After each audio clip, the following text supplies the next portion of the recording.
Escribiendo su Evangelio, Mateo quiere demostrar a sus lectores, sus primeros lectores, que provienen del ámbito judío, que Jesús es el Mesías esperado, que pertenece legítimamente a esa casa de David, de la cual tenía que nacer, según la tradición de Israel, el consagrado por Dios, el Mesías.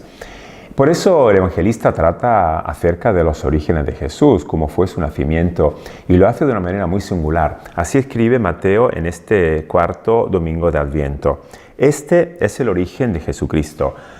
El evangelista usa la palabra Génesis, origen, para hablar de ese nacimiento, porque a él no le interesa ya que se reflexione acerca de los orígenes de la humanidad, como ya hizo el libro del Génesis, hablando de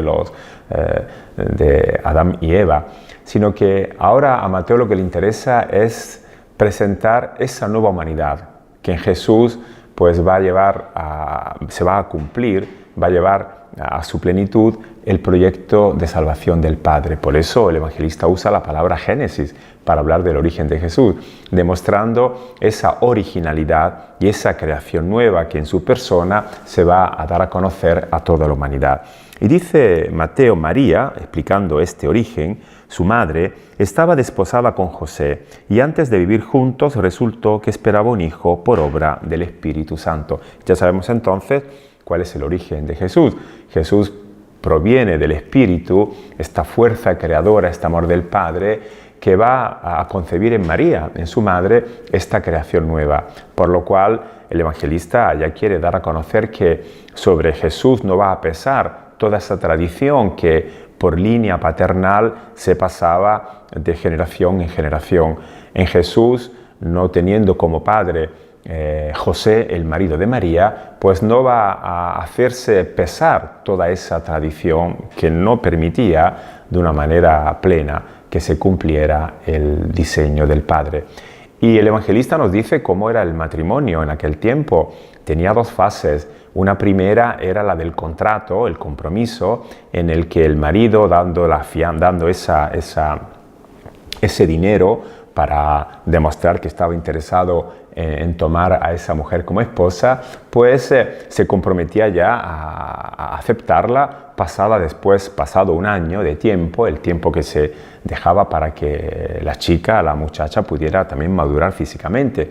Por lo cual dice Mateo que ya se ha cumplido esa primera fase del matrimonio. José y María son marido y mujer, se ha hecho el contrato, pero todavía no viven juntos porque se esperaba ese año para realizar la boda con toda su solemnidad, con toda su fiesta. Pero durante todo ese tiempo, ya una vez que se había estipulado el contrato, eran marido y mujer y estaban obligados a mantener esa fidelidad y ese acatamiento del compromiso tomado.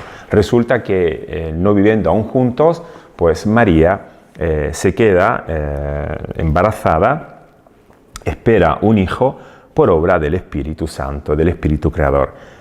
Su esposo José, que era justo y no quería denunciarla públicamente, decidió repudiarla en secreto. El origen de Jesús, este origen que viene directamente de Dios, va a tener ya enseguida un primer contraste. El contraste proviene acerca de parte del marido, del esposo de María, de José, que ha visto que su mujer espera un hijo y él no es el padre de la criatura, y la ley lo obligaba a denunciar a esa mujer que, aunque no se viviera todavía juntos bajo el techo conyugal, pero estaba obligada a serle fiel, no podía tener relaciones con otros hombres. El hecho de que José haya descubierto este embarazo de su mujer, sabiendo que él no es el padre de la criatura, lo obliga a denunciarla. Eso era el precepto de la ley en relación a las mujeres esposas adúlteras. Por eso también Mateo dice que José es justo. Justo significa observante de la ley, una persona que sigue fielmente todo lo que la ley impone. Pero por otro lado, dice el evangelista, está la crisis que se provoca, que se crea en José, no quería denunciarla públicamente.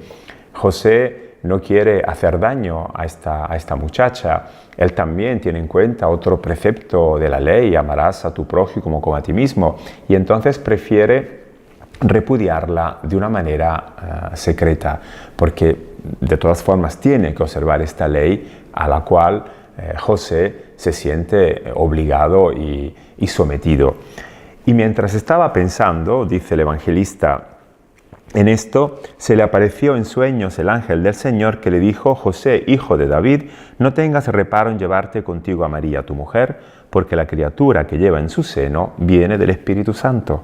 Dará a luz un hijo y le pondrás de nombre Jesús, porque él salvará a su pueblo de los pecados.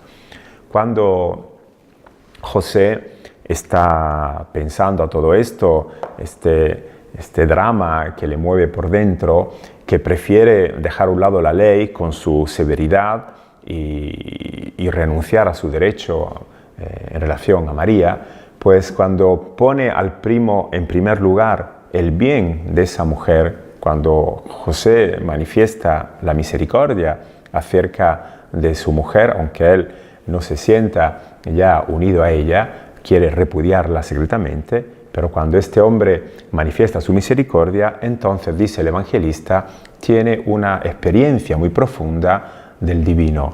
Ese es el mensaje que el Evangelio ya quiere comunicarnos. Cuando ponemos en primer lugar la misericordia, es posible, está garantizada esta experiencia del divino. Y a través del sueño, que es una estrategia típica del Antiguo Testamento para explicar las comunicaciones, cómo Dios se puede revelar, se puede comunicar con los hombres, pues José aprende que lo que ha sido concebido en su mujer viene del Espíritu Santo, viene de esa fuerza creadora por parte de Dios, y no tiene que tener algún miedo, algún reparo en tomarla como mujer. Tiene que reconocer ese derecho conyugal y tiene también que darle un nombre a ese hijo que va a nacer. José tiene que llamarlo Jesús, que significa Salvador. De esta manera va a darle la legitimidad a Jesús. Cuando el padre daba el nombre al hijo, reconocía que era un hijo legítimo, que pertenecía con todos sus derechos al pueblo de Israel. Y de esta manera, claro, Mateo quiere demostrar que Jesús entonces tiene todos los derechos para ser Mesías, pertenece a esa casa de David a través del nombre que José le ha dado. Jesús, que significa Salvador, porque va a salvar al pueblo, atención, dice Mateo, no de sus adversarios. Esta era la imagen que se tenía del Mesías. El Mesías venía para liberar a Israel de sus enemigos. En cambio, este Mesías tiene un cometido particular. No tiene que luchar contra los adversarios, sino tiene que liberar al pueblo de sus pecados, es decir, de todo aquello que impide al pueblo, a la persona humana, de poder crecer en ese diseño de plenitud que el Padre le propone. Ese será entonces el cometido del Mesías, garantizar el crecimiento humano y que la persona pueda alcanzar esa madurez completa.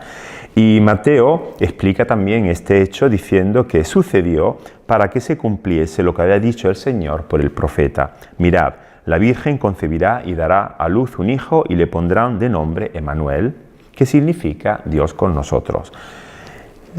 Para Mateo, Jesús no solamente el punto de partida de esta etapa nueva de la historia, de esta nueva creación que se va a manifestar con la persona de Jesús, sino que también para Mateo Jesús es el punto de llegada, es el punto de llegada de toda una tradición que ha anunciado las cosas buenas y esas promesas que Dios iba a realizar a favor de su pueblo. Ahora en Jesús todo eso se cumple, ese es el punto de llegada, empieza esta nueva etapa en la que las promesas tienen ya una realización plena, pero superando incluso lo que los profetas habían anunciado. Por eso Mateo explica el nombre aludiendo a esa profecía del profeta Isaías, explica el nombre de Emmanuel, Dios con nosotros, no solamente porque, como pensaba el profeta, Dios va a ayudar a su pueblo, esa era la profecía que Isaías había dado en relación al rey Acaz, sino que ahora va a ser Dios el que se va a hacer presente en medio de su pueblo, va a ser Él el que con su misma carne va a demostrar de qué manera ese pueblo puede alcanzar la total comunión con Él. El Dios con nosotros, de eso se trata entonces, tener experiencia de un Dios que anula las barreras, todo lo que separa, todo lo que puede crear distancia entre Él, la divinidad y los seres humanos. Y acaba el Evangelio diciendo, cuando se despertó José, hizo lo que le había dicho el ángel del Señor y se llevó a su mujer a su casa.